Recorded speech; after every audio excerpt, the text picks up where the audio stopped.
hermanos, ¿cómo están? Bienvenidos nuevamente a otro programa más de Catequesis Viviente. Está con ustedes su hermano Roquel Cárdenas. Continuamos con el comentario del Catecismo de la Iglesia Católica.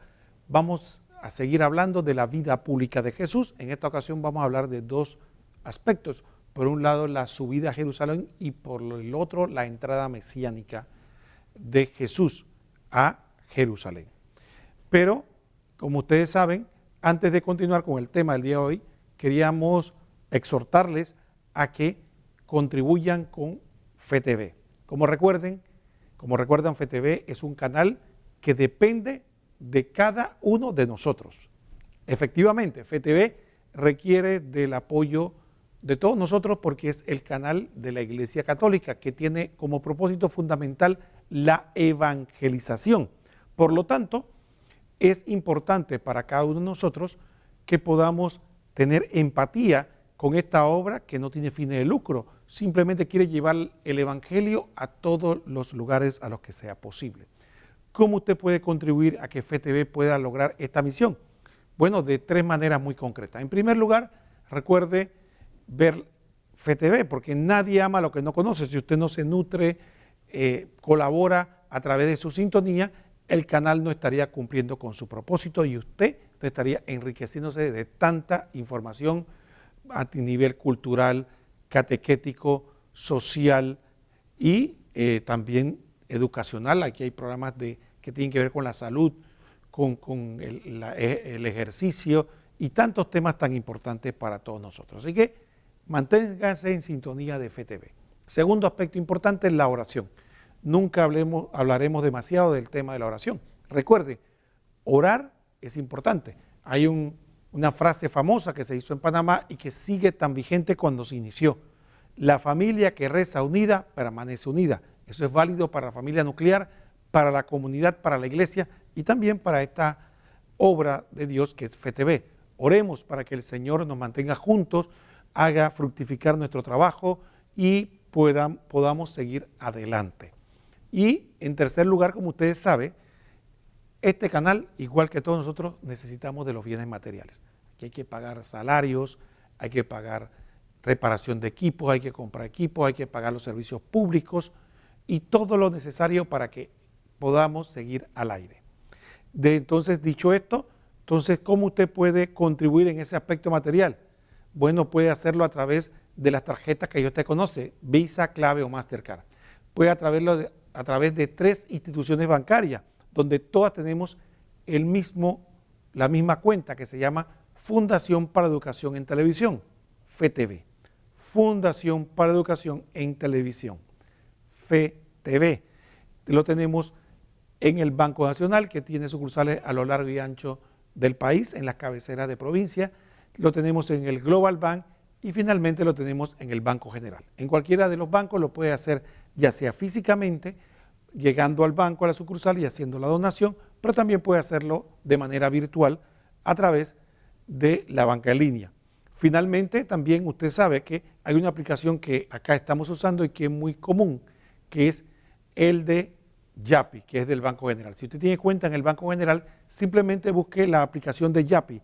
En vez de la sección de teléfonos, busca la sección directorio y ahí busca FETV05.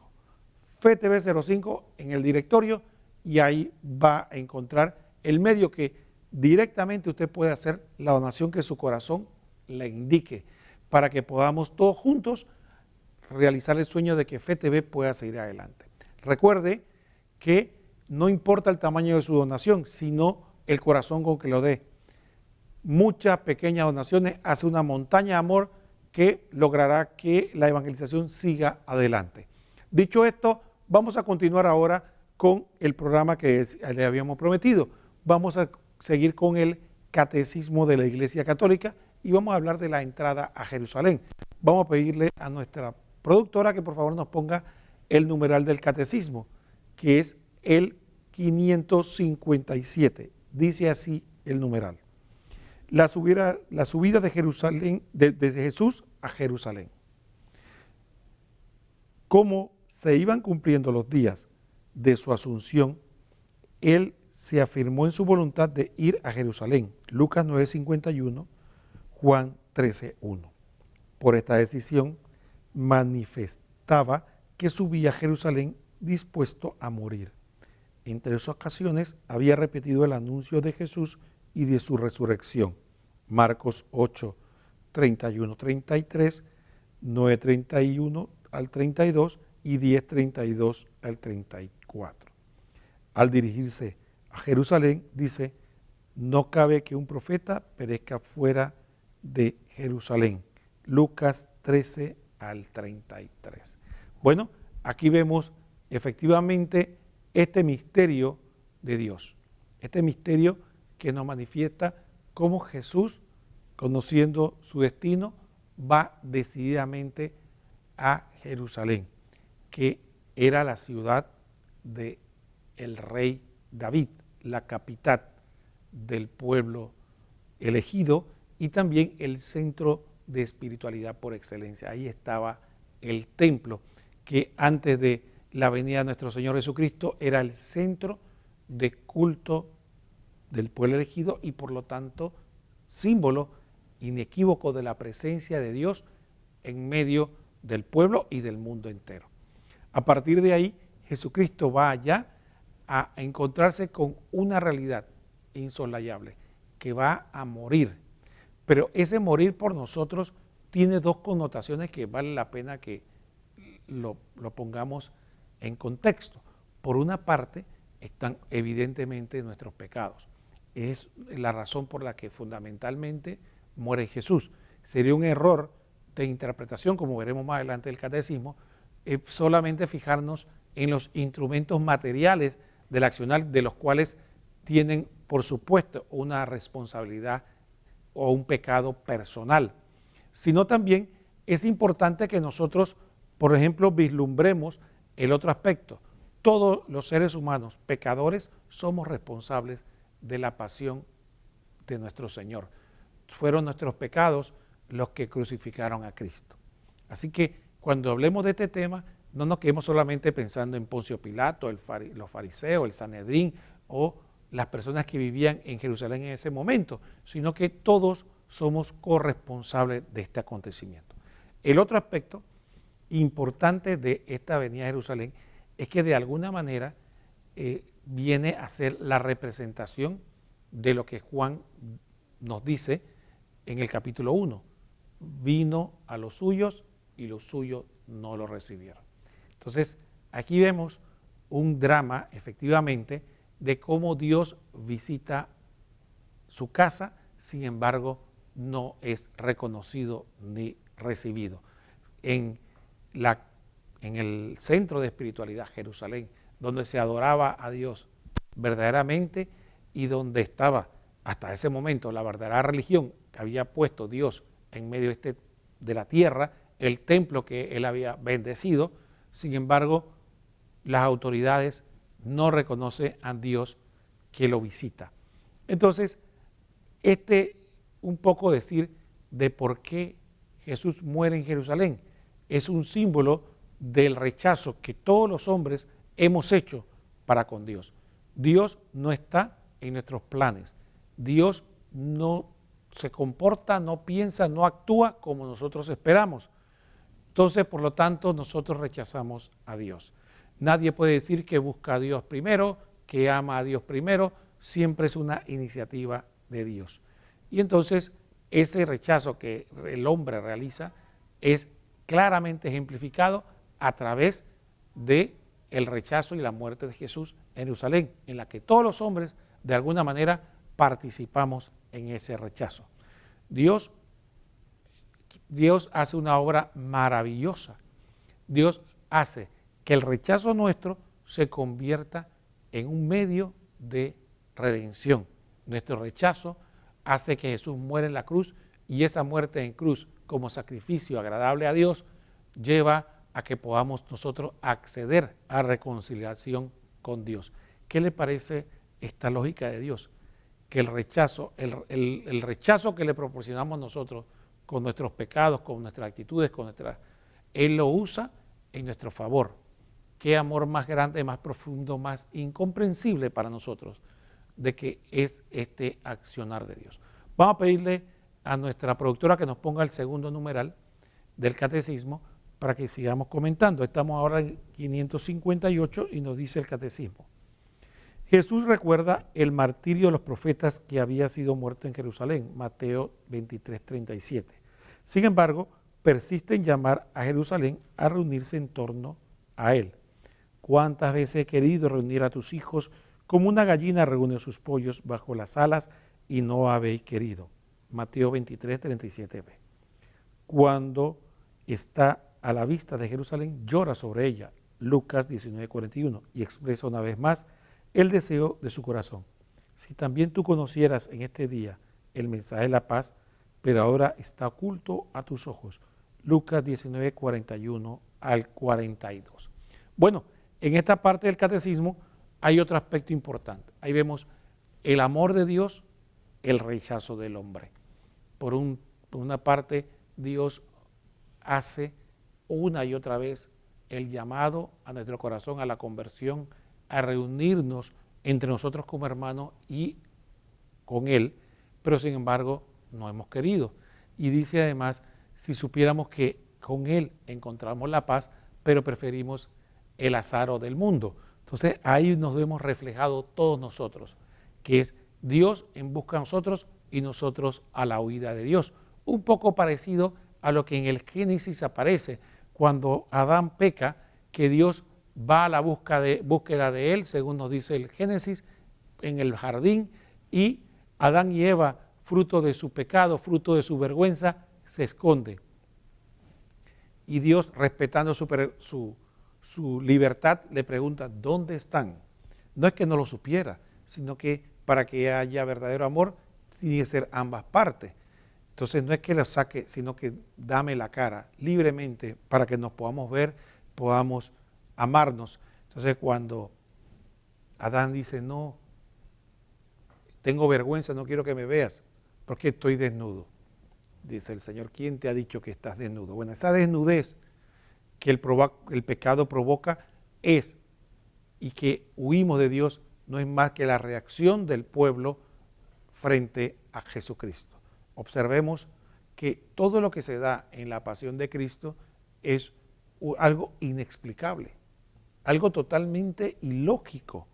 Pónganse a pensar, Jesucristo sí, pudo haber incomodado a algunas personas, algunos gobernantes con sus prédicas, con sus críticas, pero pónganse a pensar que es incomprensible cómo se dio el acontecimiento del juicio inicuo y después posteriormente el pueblo como una y otra vez dice que lo crucifiquen y después se goza en todo ese acontecimiento. No es más que el hombre desde su mismo pecado que no quiere ver a Dios, que la santidad de Jesucristo le es insoportable. Por eso la iglesia pone en estos textos, en esta fecha cuando se reflexiona de eso, dice un texto que nos dice, matemos al justo, pues nos recuerda nuestro pecado y no soportamos el verlo. Entonces Jesucristo, que es el justo, el hombre lo expulsa de su vida porque no soporta su pecado. Entonces ahí nos debemos ver reflejados nosotros y preguntarnos si no somos ese hombre que está rechazando a Dios, pero no porque Dios sea malo, no porque Dios sea incomprensible, sino es mi pecado que lo rechaza. Y como no quiero dejar mi pecado, entonces no lo quiero dejar entrar en mi casa.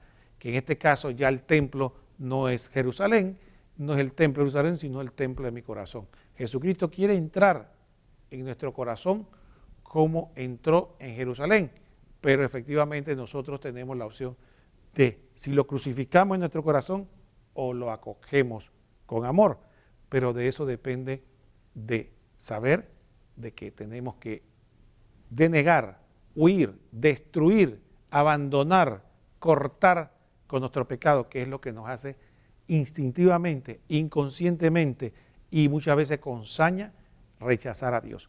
Tanta gente hoy día tiene saña con Dios, odia a Dios, desprecia a Dios y todo lo que tenga que ver con Dios, no porque Dios le haya hecho algo o la iglesia, sino el pecado que no lo deja acercarse a Él. Muy bien, vamos a hacer la primera pausa del programa y después continuamos con este interesante tema.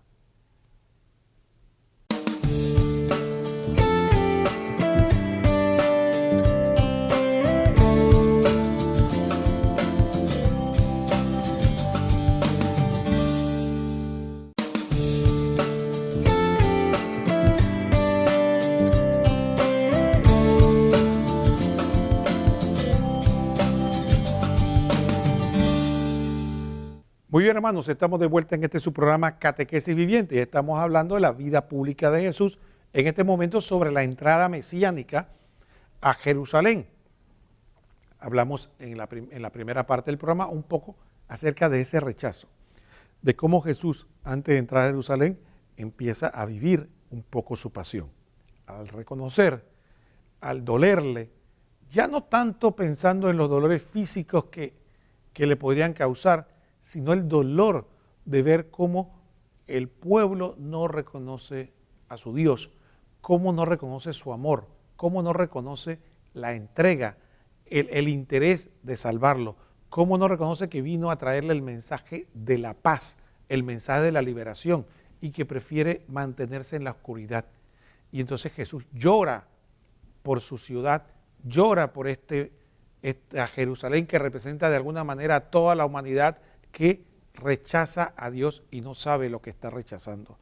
Entonces, ahí tenemos ese aspecto que en la primera parte, como ese agridulce, estoy subiendo a Jerusalén, pero sé que voy a ser rechazado. Es lo que el Señor manifiesta a través de estos textos que nos regala el catecismo y que nos habla de esta situación que fue muy controversial entre los apóstoles. Recordemos que San Pedro no soportó cuando Jesús, declarando ser el Mesías, el ungido, el Hijo del Dios vivo, sin embargo dice, pero tengo que subir a Jerusalén a ser rechazado. Eso para Pedro fue como un cortocircuito mental.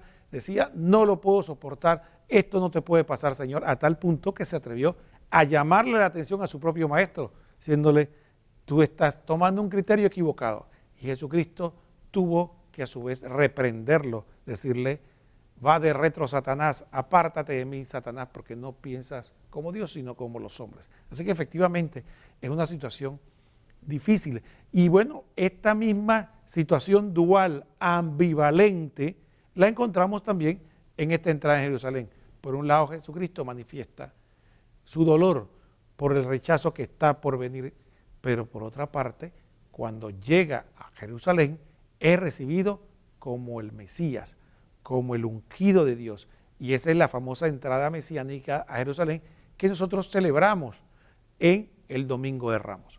Fíjense una cosa interesante, durante el Domingo de Ramos pareciera que fuera como un alto en medio de la Cuaresma, ¿no? En la Cuaresma hay un tiempo de reflexión, de profundización, de penitencia, de recogimiento, de saber nuestras falencias, de nuestras tentaciones, de nuestras luchas, para acercarnos y un poco más a Dios y reconocer que hemos sido salvados a precio de sangre de Cristo. Y todo ese proceso de repente llega el Domingo de Ramos y pareciera como una exultación de alegría. En medio de este tiempo de Cuaresma hay una exultación de alegría y salimos con las palmas, Hosanae, Hosana, ¿ve? Para decir que el Señor viene a nuestra casa. Y efectivamente el Domingo de Ramos es una connotación litúrgica de este gran acontecimiento histórico que fue la entrada de Jesús a Jerusalén, donde el pueblo lo recibe con alegría, con gozo. Y esa actitud ambivalente es lo que espiritualmente muchas veces tenemos que discernir en nuestra vida. Vamos a pedir que nos pongan el siguiente numeral del catecismo para que profundicemos más sobre ese aspecto. El 559 nos dice, ¿cómo va a acoger Jerusalén a su Mesías? Jesús rehuyó siempre las tentativas populares de hacerle rey. Juan 6:15. Pero elige el momento y prepara los detalles de su entrada mesiánica en la ciudad de David, su padre. Lucas 1:32, Mateo 21, del 1 al 11. Es aclamado como hijo de David, el que trae la salvación. Hosana quiere decir, sálvanos, danos la salvación. Pues bien, el Rey de la Gloria, Salmo 24, del 7 al 10, entra en su ciudad montado en un asno. Zacarías 9:9. No conquista a la hija de Sión, figura de su iglesia, ni por la astucia, ni por la violencia, sino por la humildad que da testimonio de la verdad. Juan 18:37. Por eso los súbditos de su reino, aquel día fueron los niños. Mateo 21, del 15 al 16, Salmo 8:3. Y los pobres de Dios, que le aclamaban como los ángeles lo anunciaron a los pastores. Lucas 19:38 y Lucas 2:14. Su aclamación bendito el que viene en el nombre del Señor, Salmo 18, 26, ha sido recogida por la Iglesia en el Sanctus de la liturgia eucarística para introducir al memorial de la Pascua del Señor. Muy bien, aquí hay varios aspectos que pudiéramos rescatar de este numeral y es el siguiente. En primer lugar, tenemos que partir de que Jesucristo rehuyó durante toda su vida pública el ser coronado como rey o incluso reconocido como Mesías. De hecho, le dijo a los apóstoles, no se lo digan a nadie. ¿Pero por qué? Porque efectivamente él sabía que iba a ser mal interpretado porque había una concepción de un Mesías guerrero, rey soldado que iba a liberar a Israel por medio de los ejércitos de esta sumisión a las huestes de los ejércitos extranjeros, en este caso los romanos. Sin embargo, Jesucristo aclaró que Él no vino a liberarnos de ningún poder temporal, sino de un poder aún más maléfico y terrible, que es el poder del pecado y de la muerte eterna. Entonces, Él dice, Él vino a liberarnos de la esclavitud del pecado, que causa la muerte eterna. Entonces, la paz que viene a traer no es la paz del silencio de las armas, porque puede ser que no haya ninguna conflagración bélica, pero sin embargo no hay paz, porque es la paz que brota del corazón, de estar libre y por lo tanto unido a uno mismo, en paz con uno mismo, en comunión consigo mismo y por lo tanto en comunión con Dios. Entonces, por lo tanto, ese aspecto es importante. Jesucristo rehuyó para no ser malinterpretado, pero no podía dejar de decirle al pueblo quién era, porque al final hubieran dicho, bueno, pero tú viniste y nunca le dijiste a nadie públicamente y abiertamente quién eras. Entonces Jesús decide que al final de su vida pública iba a permitir y iba a dejar que públicamente se le reconociera como Mesías, aunque el pueblo no tuviera claro el concepto, porque poco después de ser reconocido como Mesías, muere en la cruz. El otro aspecto que también debemos determinar de este concepto es que Jesús entra, pero no como un Mesías, rey militar poderoso, escoltado por tropas o por un poderío que impresionara, sino humildemente sentado en un pollino.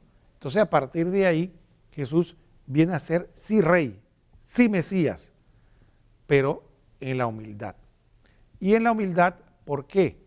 Porque no se trata de imponer la verdad, ni se trata de imponer el evangelio, ni siquiera Dios se nos quiere imponer Él a nosotros mismos, sino que viene a presentarla de manera sencilla, clara, diáfana, pero, como decíamos, sin imposiciones, sin aspaviento, sin astucias, sin fuerza, sino simplemente presentarla a la luz. Entonces, eso efectivamente cambia la concepción que tenemos nosotros del Mesías, porque entonces sí, ya el Mesías no viene a imponernos nada, sino que viene a ofrecernos, igual que la iglesia hace eso. La iglesia no viene a imponer el evangelio, sino que viene a ofrecer el evangelio, viene a proponer el evangelio para que las personas libremente, con corazón recto, claro, puedan entregarse a Él. El otro aspecto que nos dice el numeral 500, que 500 también nos presenta quiénes del pueblo son signos efectivos que reconocen esa verdad, esa humildad y la acogen. Dice que por un lado los niños y por otro lado los pobres. ¿Por qué? Porque efectivamente la apertura que es necesaria para reconocer la humildad, decía alguien, haciendo un comentario, decía alguien que solo una persona elegante conoce a otro, lo reconoce. Entonces, dicho esto desde el punto de vista de del gusto estético, entonces igual ocurre, solo una persona que realmente es humilde valora y entiende la humildad. Entonces, efectivamente, los niños y los pobres aprenden, algunos puede ser hasta por la fuerza, los pobres, y los niños por su contextura natural, a apreciar y a querer la humildad. El que es soberbio ve la humildad como hipocresía, como lo puede ver como debilidad. Y entonces, claro, los intelectuales, los poderosos, los que se creen más que los demás, no podían ver bien a Cristo, y menos como un Mesías. Entonces, efectivamente, ¿quién fue? El pueblo humilde, pero no humilde desde el punto de vista económico, o porque no tuviera recursos económicos, sino que los que eran realmente capaces de reconocer su necesidad de Dios, de reconocerse no como persona superior a los demás. Y prueba de ello que ahí tenemos a Nicodemo, por ejemplo, que no era una persona sin problemas económicos. Teníamos también a Lázaro y su hermana, que tampoco eran personas que no tuvieran recursos. Tenemos a José de Arimatea. Así que no son solamente la gente que no tenía recursos económicos, sino que había gente, pero eran los menos. La gran mayoría eran gente sin recursos económicos que también tenían la virtud de la humildad, los niños que, como dije, naturalmente, y estas personas que solo que tienen ese don de la humildad, pudieron reconocer la sabiduría de Dios en medio de este Mesías humilde que viene a su pueblo en un pollino para conquistar con amor, con entrega, con servicio y con verdad al pueblo. Lección que durante los años no hemos aprendido ni en la iglesia ni fuera de la iglesia, cuando muchas veces todavía pretendemos lamentablemente querer imponer el evangelio por esfuerzos que no son lícitos, pero también por aquellos que no soportan el evangelio y lo persiguen simple y llanamente porque le hace ruido a sus intenciones, a su forma de ver. Tampoco le agrada la presencia de la iglesia porque le recuerda realmente su situación. De esa misma manera vemos cómo el Sanedrín de alguna manera toma una hazaña especial contra Jesucristo porque era aquel que representaba todo lo contrario a lo que ellos estaban estableciendo, que era el amor al dinero, al poder, a la astucia política para manejar la situación. Y en medio de todo eso, cuando usted se llena de todo eso, de deseo de poder, de dinero, de astucia, de tantas cosas que puede llenar, entonces no hay espacio para Dios. Por eso los humildes son aquellos que tienen vacío el corazón, porque no tienen nada y no consideran que tienen nada, entonces tienen espacio para Dios. Por eso los humildes son aquellos verdaderos que dijeron Hosana. Y esa proclamación de Hosana es precisamente el centro del evangelio. Entonces ya encontramos el sentido. Jesucristo vino ¿a qué? A salvarnos. ¿Y a salvarnos de qué? De nuestros pecados. Entonces cuando perdemos ese centro, entonces convertimos a Jesús en guerrillero, convertimos a Jesús en sociólogo, en político, en economista, en qué sé yo, en sabio, en filósofo o en sabio o maestro ascendido, cuando perdemos el sentido de que Hosana, que es el grito con que recibimos a Jesús, es Señor, sálvanos, porque esa es la petición que debe salir de lo más profundo de nuestro corazón. No Jesús, consígueme bienes materiales, no Jesús, quítame esta enfermedad, no Jesús, consígueme este puesto, quiero ser importante, dame poder, no, Jesús, sálvame, Jesús, libérame. Ese es el canto de todo el pueblo que realmente quiere recibir a Jesús para que lo libere del mal, el cáncer que lo corroe en esta vida y el que lo puede llevar al final a la muerte eterna, que es el pecado. Entonces, la primera y más importante obra es recibir a Jesús en nuestra Jerusalén, que es nuestro corazón, y de gritar Hosana, Hosana Señor, Hosana al Hijo de David, es decir, sálvame Señor, sálvame Hijo de David, sálvame de mi pecado, de mi maldad. Muy bien, hermanos, ya terminamos lamentablemente el segundo segmento de este programa.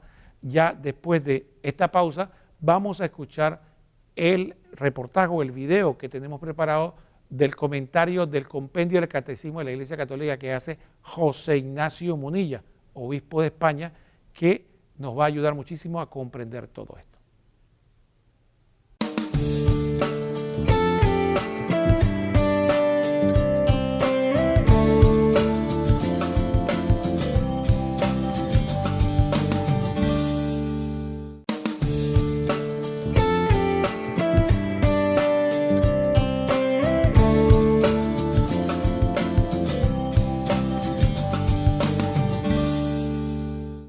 Muy bien, hermanos, estamos de vuelta en su programa Catequesis Viviente. Ahora en la parte final, como habíamos prometido antes de la pausa, vamos a poner el video de Monseñor José Ignacio Munilla, que nos va a explicar el compendio del Catecismo de la Iglesia Católica con este tema que estamos abordando, la entrada mesiánica de Jesús.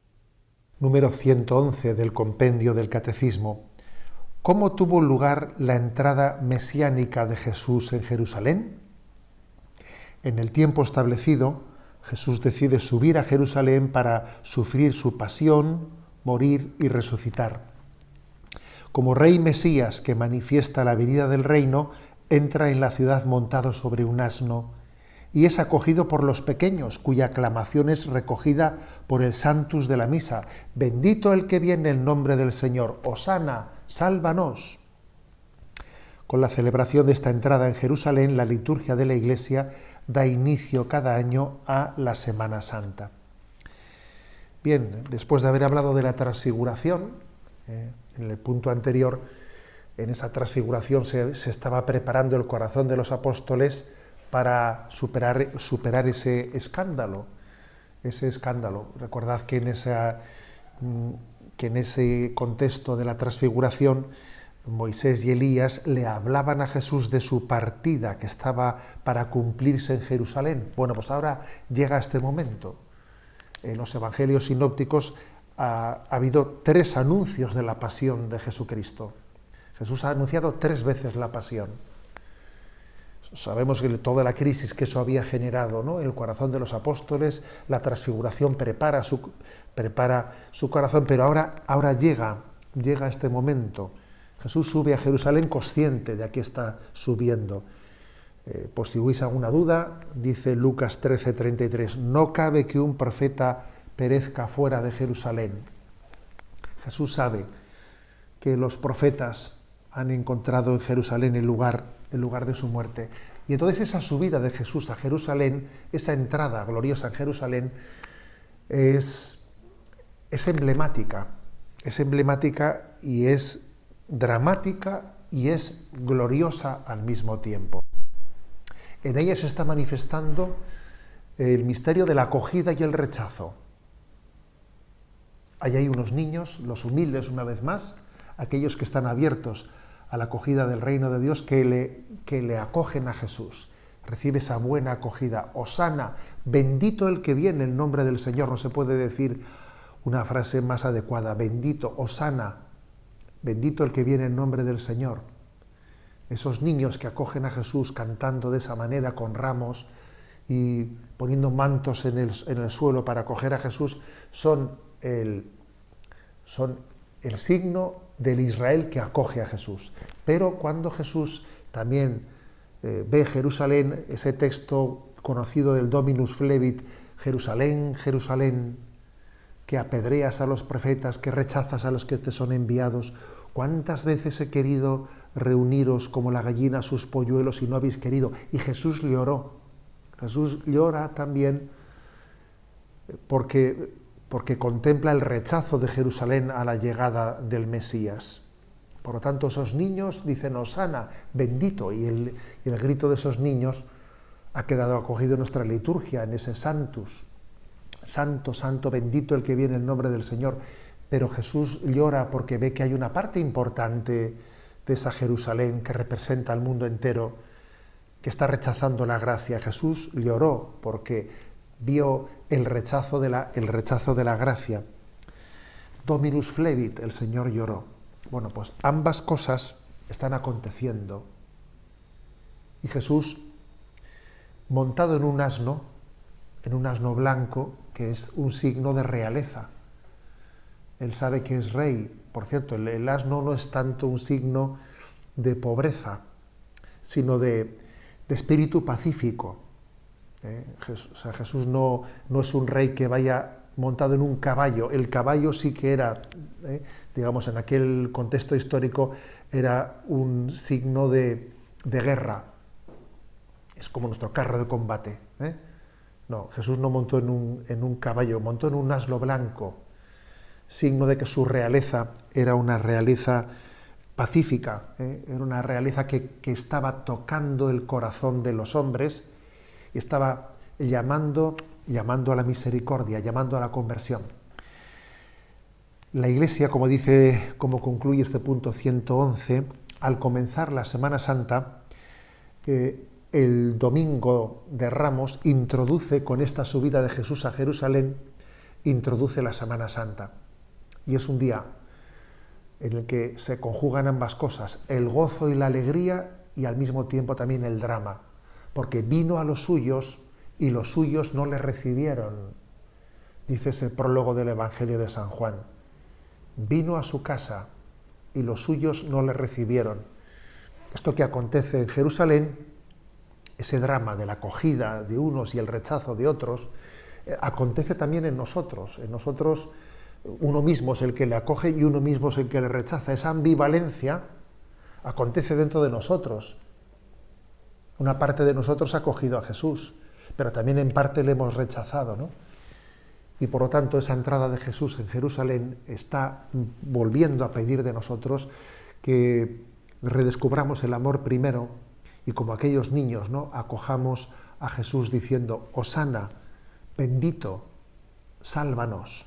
Muy bien, hermanos, después de este reportaje maravilloso de José Ignacio Monilla, donde nos ha profundizado todas estas cosas y hemos visto algunos elementos interesantes, ahora vamos a pedirle a nuestra productora que nos ponga el último numeral del catecismo para hacer el cierre de esto que hemos estado hablando.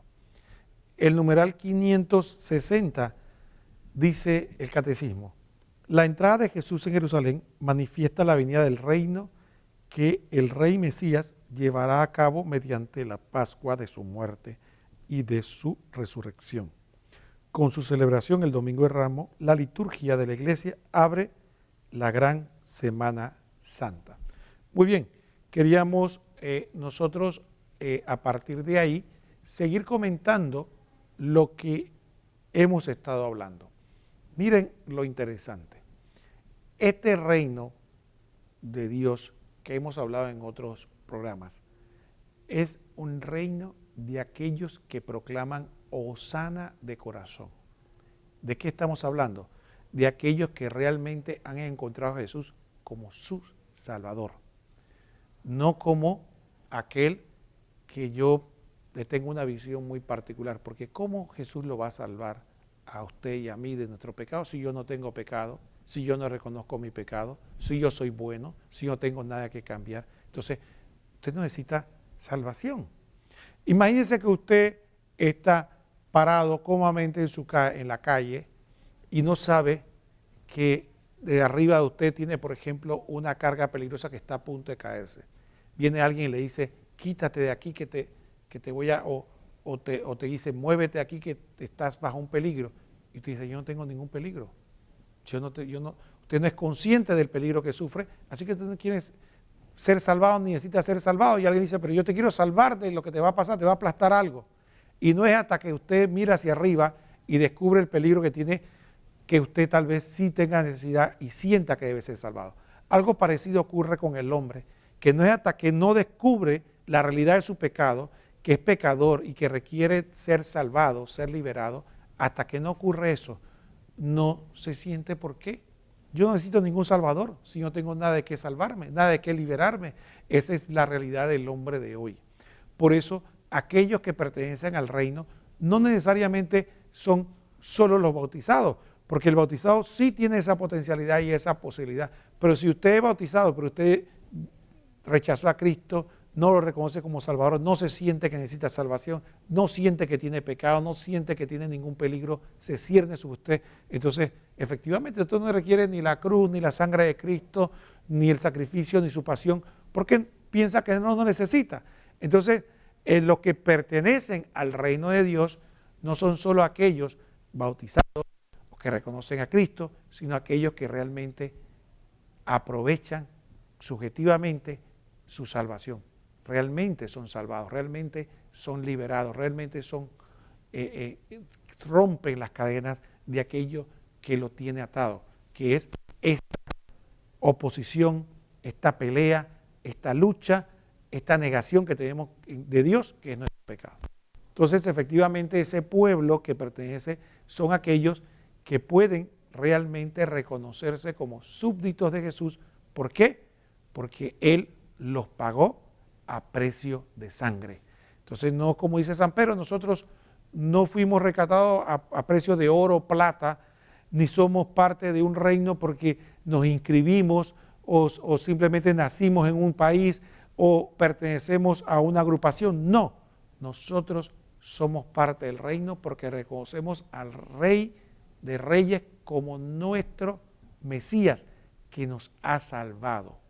Entonces, y por lo tanto, eso me hace a mí parte del reino de Dios.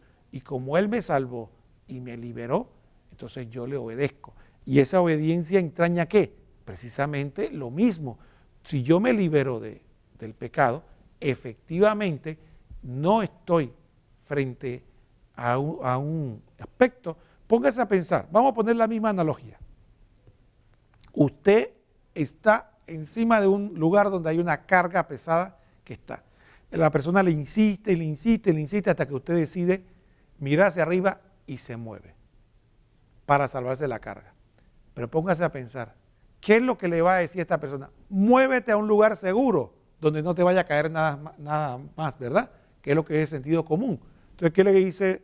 Pero si usted se mueve a otro lugar donde hay otra carga que también le puede caer encima, entonces usted no hizo nada. Se salvó de una situación para caer en otra. Entonces, participar del reino de Dios no es solo salvarse y liberarse del pecado, sino entonces, ¿qué es?